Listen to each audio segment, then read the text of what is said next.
Hey guys, it's Aldine. Please take a few minutes to watch this video. I'm going to try to be as brief and to the point as I can be, but this is a very, very important topic that I need everybody to take a few minutes and watch. This is going to be about safety again. I sent an email a few days ago, and I've called some of you to discuss this over the phone as well. Our insurance rates are continuously going up. Those drivers that have been with us for years know that on average, the insurance rates have probably gone up by $40 to $50 per week per driver.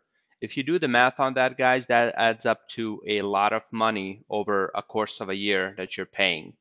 The fact of the matter is, if we don't change some things, the insurance rate will continue to go up until there comes a point where no insurance company wants to cover us and we have to close down. We have to avoid this at all costs. Our insurance company is also putting a lot of pressure on us to get rid of what they consider high risk drivers.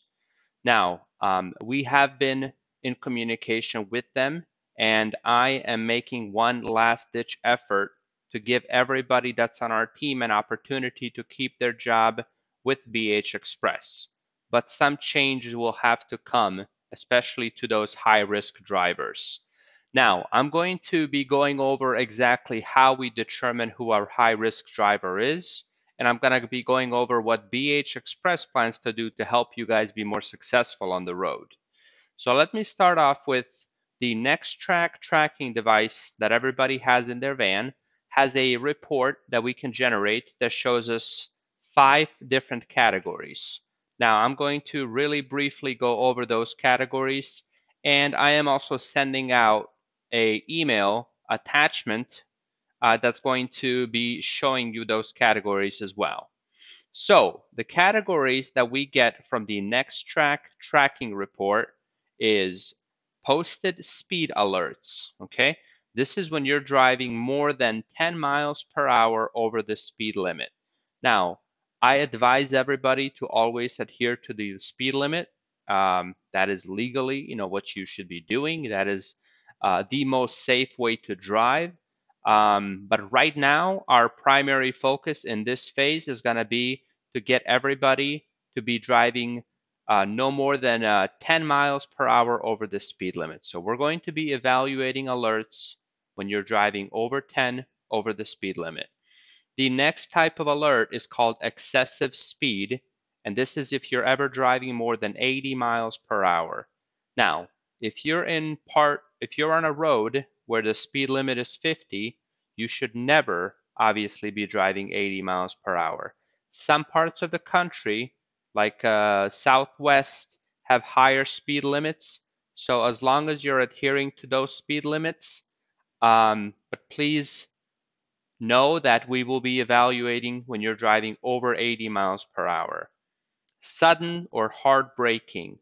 Now, this is obviously if you're driving and you have to slam on the brake, also known as a hard brake. This typically happens because the driver is not focused, he's not paying attention, he's distracted. This can be texting, this can be any number of things.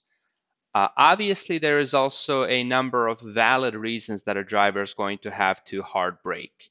And the report and the numbers play out to where those will not cause you to stick out.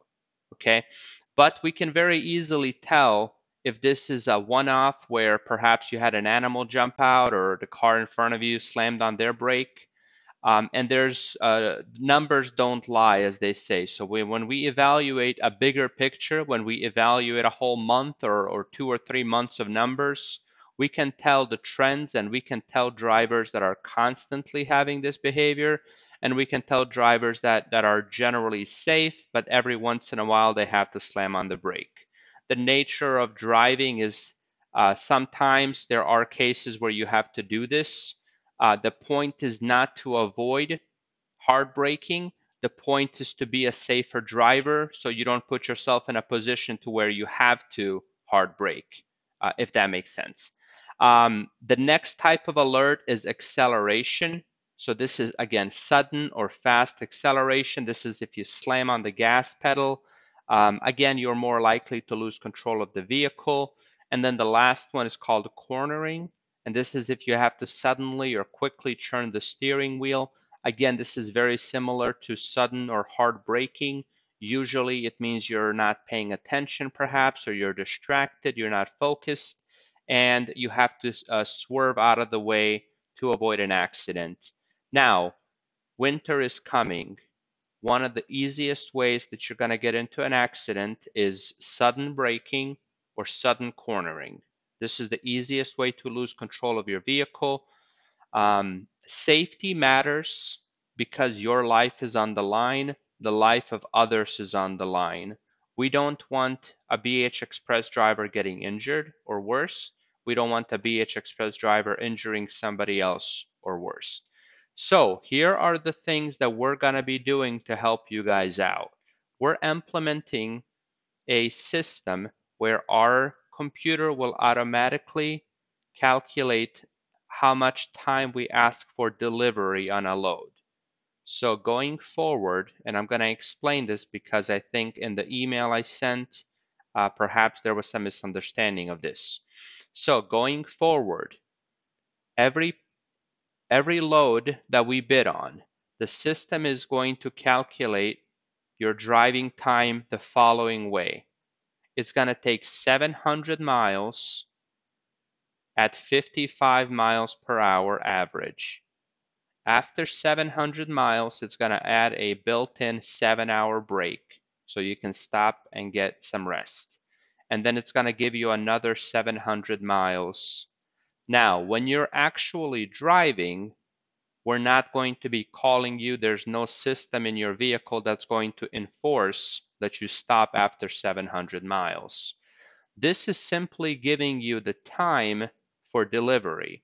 So instead of having an 8 a.m. appointment for delivery where you have to drive all night, we're going to ask the customer for a 11 or 11 a.m. or 12 p.m. noon appointment, so you have an extra 4 hours or an extra 6 hours, or however the math adds up, okay? But this is simply going to give you more time so that you don't have to drive if you're tired, if you're fatigued. You have time to stop and rest, and you don't have these loads where you have to drive 1,000 or 1,100 miles with almost no time to rest, okay? This is the key thing that we're going to be doing. The other thing is we're just going to be keeping a closer eye on these reports. Our mission, our aim, our goal with this is not to make your life more difficult by having this, annoying conversation with you where we ask you why you're driving this way and we tell you you need to be a better driver. Our goal with this is to help everybody, to protect you and others on the road. And then financially, like I said, please understand that, just to give you guys an example, from 2019, the policy that just ended now and the new one that began, there's a $15, $20 increase. It's about $15 increase to the insurance premiums per week. Now, if you do the math on that over a whole year, that's a lot of money that we're paying. Why did our insurance go up? Because of a high number of accidents, because of people's tickets on their records, okay? How do we fix that? By enforcing this policy where we're monitoring. We're going to be keeping a very close eye on this. Our goal is to have people on the team who are safe drivers, who understand and value safety, just like the rest of the team. It's not fair for 100 of our drivers to have to pay more for insurance because of 10 people or 15 people who don't value safety, okay? Some accidents will happen and they are perhaps unavoidable. However, there is a large percentage of accidents that are 100% avoidable with better driving, with a more focus on safety. So thank you so much for your time, guys. I hope this isn't too long. I hope you all take 10 minutes here to watch this. If anybody has any questions, please reply to my email or send me a direct text message to 314-717-6368. That's my cell phone. Thank you. God bless. Stay safe.